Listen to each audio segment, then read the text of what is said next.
Good morning, peace and blessings. Happy Monday. I'm the Moon Mama. How are you all doing this morning? So, I'm going to try to share from the most grounded place that I can. I am reeling a bit from an experience I had yesterday with someone who I'm pretty close to.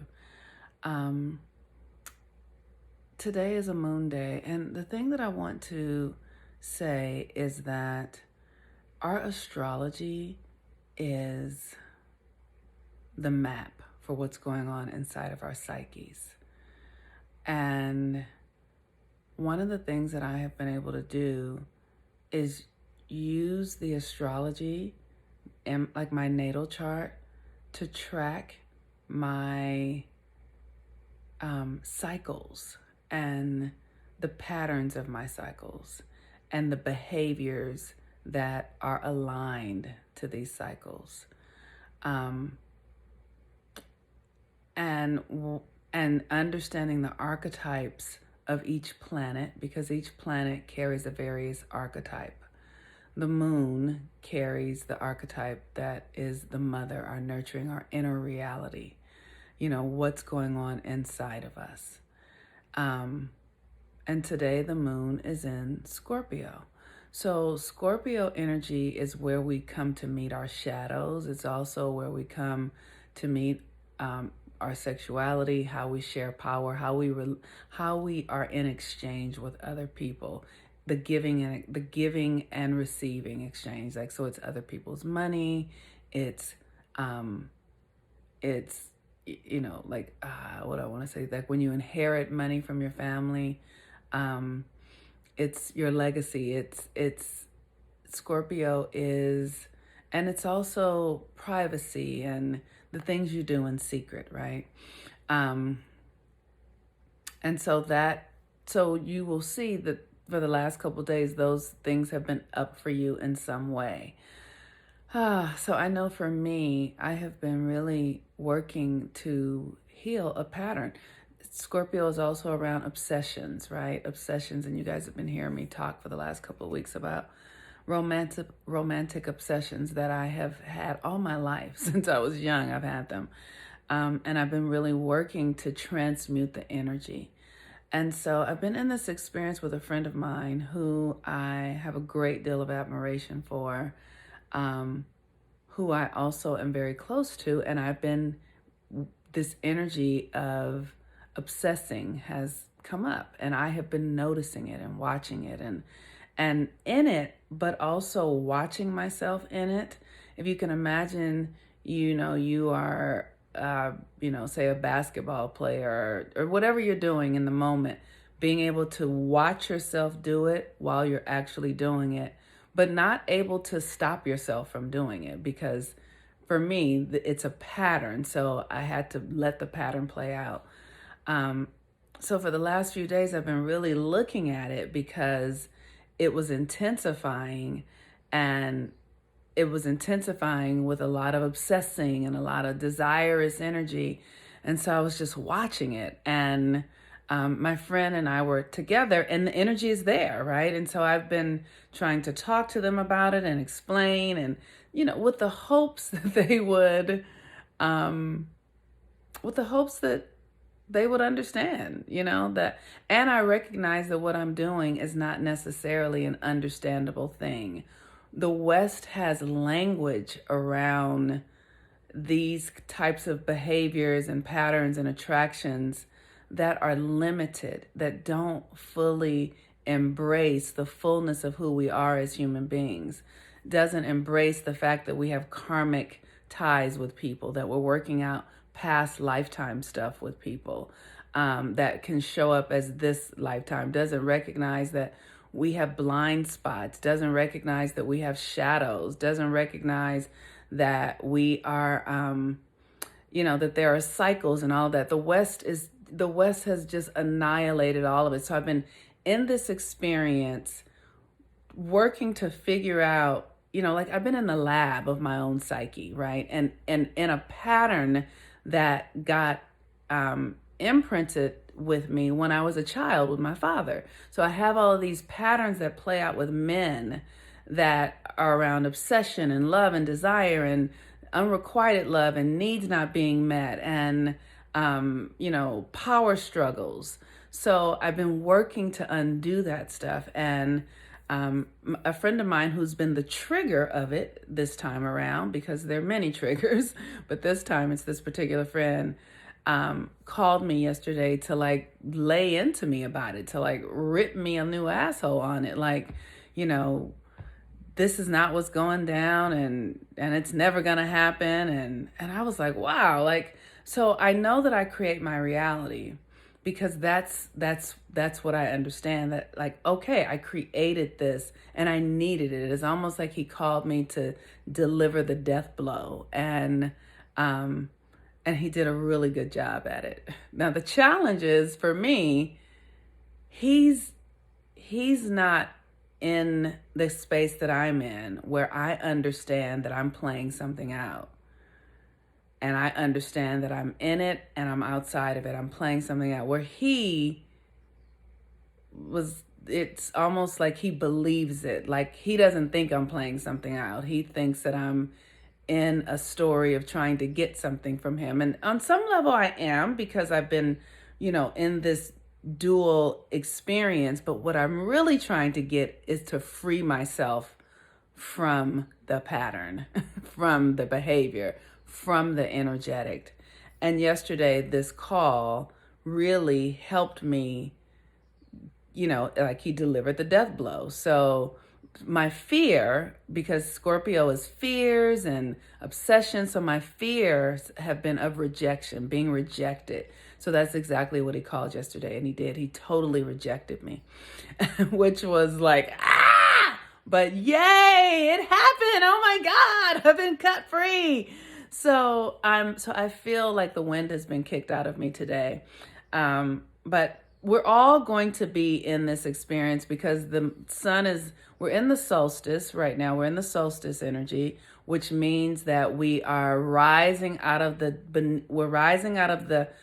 psyche and into our, the sun. What do I want to say? It's like we're coming over the horizon, right? So we're moving out of Virgo and into Libra, and Virgo is under the surface and Libra is above. So the sun is moving over, the meridian. The equinox is what it is. Duh.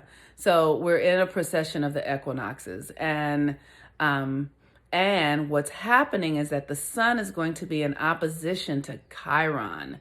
So everyone is going to be experiencing a wound of some sort. And the thing is, you have to pay attention to the story you're in. And whatever the story you're in is a story that's karmic. It's, so for me, it's like, men reject me. They don't want me. I don't get my needs met. And this is a story that I've been working with from my father. Like, so when I was really young, my mother told me that she was pregnant with me and my father wanted her to have an abortion. So I was in utero at that point. I was completely present. Like when we're in utero, we're completely present. Our souls are completely present. So whether I knew it consciously or not, I knew subconsciously that my father didn't want me, that he was rejecting me, right? And so that's something that I play out with men over and over and over again because of that wound that I have with my father.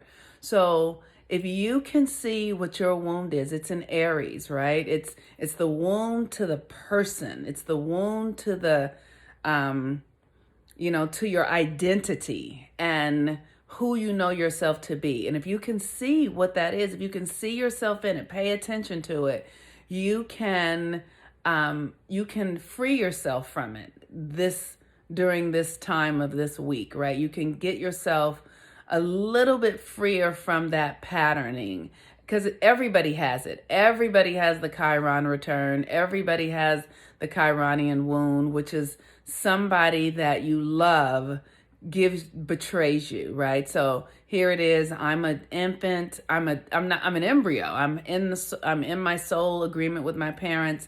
My father, I'm, as a soul loving him, right? Unconditionally. And then he's like, let's abort her. And so that it's so important to realize that we're so much more than these bodies, and that this American experience we're in is just a fraction of who we are, because we've got to open ourselves up to having deeper conversations so that we can heal, so that we can understand who we are. And if you want to read a book that might help you, The Autobiography of a Yogi is a really good book to help tap into the layers of what we're capable of as human beings. And, there's this idea that some people are special and they can do it because they're more tapped in. That's not true. They just have less distractions and influences on the spirit that don't have them trapped in this sort of egoic experience. That's what's going on. So use this energy today to see your shadow and to see the place. The shadow hurts. It's painful. It's private. It's secretive. It's the thing you don't want anybody to know. Like, that's the thing that I've been working with. Like, it's like I have these secret obsessions and loves, and I don't want anybody to know, because I'm deeply afraid of rejection at the same time. And so yesterday, my friend was able to pull the cover off and expose it, even though I already knew it was there, but somebody else saw it, right? And that's the place where freedom comes, where we actually get to see ourselves into a new way of being. And so the moon energy in Scorpio, it's intense. It is intense. It is, it's about power. It's privacy. And the opportunity is with the sun in opposition to Chiron, which is coming up this week. Mine is at the first degree of Aries in opposition to where the sun is now. So I just get a little heads up on it. But I guarantee you, everyone is going to experience some type of deep pain that gives you an opportunity to get free. Like a deep, like traumatic experience where you get to choose to just feel the feelings and drop the story. That's been my thing. Like, feel these feelings. Feel what the rejection feels like. Feel what the abandonment feels like. Feel what the embarrassment feels like. Feel it, feel it, feel it. It's just a feeling. That's all it is. It means nothing. And if you can love yourself in the tough experiences, be present to it. Don't reject yourself. Be really present to it. It will transmute into something else. So with that, I hope this is helpful. These are things that are challenging for me to share because I'm actually in it and working to share it. And this is a pattern that I've been working on my entire life since I was like a teenager. So it's starting to shed, and I feel really grateful. And I hope that you all are able to find your own freedom in these energies that are coming up, because they are very challenging. It's very, very, very intense. With that, I am the Moon Mama. I encourage you to sign up for the Mars retrograde class. I'm telling you, Mars retrograde is going to be the best work for us to do while the sun is in Libra, because the sun is going to be in opposition to this Mars retrograde. So our relationships with others and our anger and frustration and all that stuff is going to be up really, really, really big time. So you want to be able to learn how to do the work to transmute these energies, because they don't go away magically. You have to do the work on them. All right. I love you all very much. Peace and blessings. I'm the Moon Mama. Bye-bye.